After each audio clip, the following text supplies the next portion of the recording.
So, what does it really mean to be a citizen of India? It's a question that's been debated, defined, and then redefined for decades. And look, if you're gearing up for an exam like the UPSC, you know that getting a handle on the rules of citizenship isn't just important, it's absolutely essential. So today, we're going to unlock the Citizenship Act of 1955 and give you a clear, straightforward guide to one of the most fundamental parts of Indian politics. All right, let's jump right in. Here's the game plan for this explainer.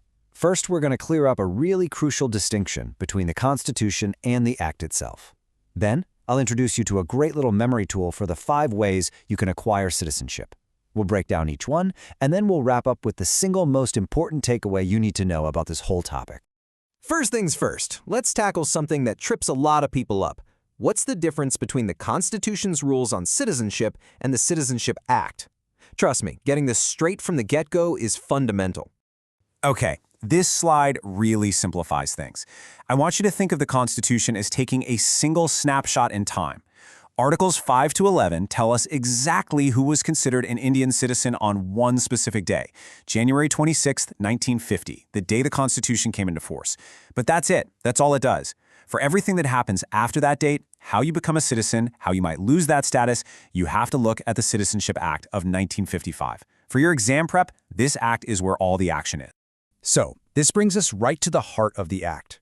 How does someone become a citizen of India after 1950? Well, let's get into the 5 main ways. You see, the Act is incredibly thorough. It actually covers both sides of the citizenship coin. It lays out 5 ways you can gain citizenship and 3 ways you can lose it. That's through renunciation, termination, and deprivation. Now, it's good to know those 3 exist, but honestly, the real complexity and where you'll find most of the exam questions is on the acquisition side. So for our purposes today, we are going to focus completely on those 5 methods. And to make this super easy to remember, we've got a fantastic little mnemonic, BDRIN, or BRIN. It stands for birth, descent, registration, incorporation of territory, and naturalization. Keep this framework in your head as we walk through each part. Seriously, it's an incredibly powerful tool when you need to recall this stuff under pressure. Okay, let's keep building. We're going to start with the first 2 letters of our mnemonic, B for birth and D for descent. And the story here is really one of constant change, with the rules getting more and more specific over the years. This timeline tells such a great story about how laws evolve. So in the beginning, from 1950 all the way to 1987, India followed a pure jus soli principle, the right of the soil. It was simple. If you were born on Indian land, you were a citizen, period. But by the 80s, things started changing, driven by new political situations and concerns about migration, especially in border states. That led to the 1986 amendment, which was the first big shift. It added a new rule. At least one of your parents had to be an Indian citizen. And then, the law got tightened even more after 2003, which brings us to the very specific rules we have today. Now, that last point on the timeline introduced a brand new term that's absolutely critical: illegal immigrant. The 2003 amendment actually wrote this definition right into the Act. As you can see, it's a foreigner who either comes into India without the right documents, like a passport, or just stays longer than they're allowed to. This definition is key to understanding the current law on citizenship by birth. The rules for citizenship by descent, that's for people born outside India, also changed a lot. At first, citizenship could only be passed down from the father. But the 1992 amendment was a massive landmark change.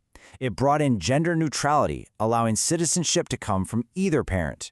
Then the current law, which has been in place since late 2004, adds one more really important practical step. The child's birth has to be registered at an Indian consulate within a year. We've covered B and D, so now let's dig into R and N from our BDRN framework: registration and naturalization. These aren't automatic. They both require someone to formally apply to the central government. So who gets to apply through this registration path? Well, the main groups are right here. A key one to understand is persons of Indian origin, or PIOs. You might be wondering, what does that actually mean? Well, basically, it's a citizen of another country who has really deep family roots in India, meaning their parents or their grandparents were born in undivided India. The Act creates a clear path for PIOs and also for people who are married to Indian citizens to formally become citizens themselves through this application process. Okay, aspirants, listen up. Let's really focus here. Section 6, which covers the process of naturalization, is an extremely important, high-yield topic for your exams. This is the path for foreigners who don't really fit into any of the other categories to become Indian citizens. So what does it take? Let's just break down the qualifications, because it's a pretty tough checklist. First, you have to give up your other citizenship. You can't be from a country that blocks Indians from becoming their citizens. And then there's some major residency requirements. We're talking a total of 12 years living in India. And on top of all that, you have to be of good character and have a working knowledge of one of India's official languages from the 8th schedule. But, and this is fascinating, there's a really interesting exception. The government actually has the power to waive all of those conditions for a person who has done distinguished service in fields like science, art, philosophy, or human rights. It's a special provision that allows India to grant citizenship to truly exceptional people who've made a huge contribution to the world, even if they don't meet every single rule. And now for the final letter in our BDIRN framework, I for incorporation of territory. And honestly, this is probably the most straightforward of all the methods. The whole principle here is simple. If a foreign territory becomes a part of India, the government of India then issues an order, and that order specifies which people living in that territory will become citizens of India. The slide gives the perfect example from history. When Pondicherry became part of the Indian Union, a special citizenship order was passed to officially make its people Indian citizens. So, we've now walked through all 5 ways of acquiring citizenship. Let's pull back for a second and look at the single most important idea that you should walk away with from all of this. We've explored 5 totally distinct pathways, right?